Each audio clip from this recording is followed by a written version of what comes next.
What about, you were born in Trenton, and we know that Trenton has gone through a lot of, right now, gridlock. There's a new election, new council members. Do you have any take on that, being active in politics? What can you see needs to be done politically, socially, culturally to help continue to revitalize the capital city of New Jersey?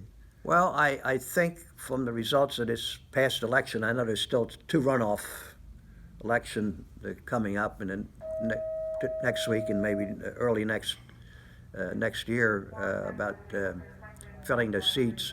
But I think there's several new people coming on to the Trenton City Council at large in various wards. And from what I've read and seen about those individuals, I think it's going to be a big improvement. Because, as you know, there was a tremendous difference between Trenton City Council and the mayor on many issues. A lot of things just didn't get done. And I think that they'll be working together with some of the new people that have come onto the board, onto Hamilton, Trenton Council. What would be your advice to any young politician getting involved in Hamilton, Trenton, or the country when they get involved in local politics? And any preambles of advice or? Well, my preamble, of course, is to number one, study issues and problems and working together with each other to work in a positive manner rather than negative. Sure, if you have a difference of opinion, you have every right to express that, but I think that you have to be ready to be able to sit down and perhaps go over some of those differences between parties or individuals. You're there to serve the people generally, everybody, regardless of who they are.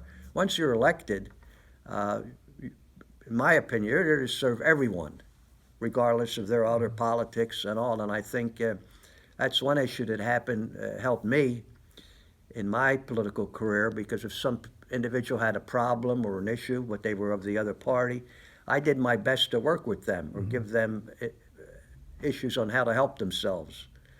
And I think that's important today. So you tried to point to solutions, not differences. And what about your body, your language, and everything? When you dealt with someone who was upset, petulant, how would you deal with them? Well, I think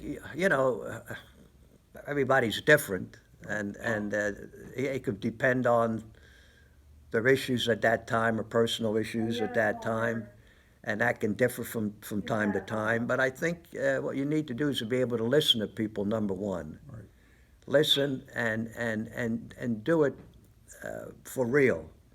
And then in a perhaps gentle manner, talk to them, give them your advice, or perhaps helping them to seek advice for their issues, whether it's financial or private or family issues or whatever.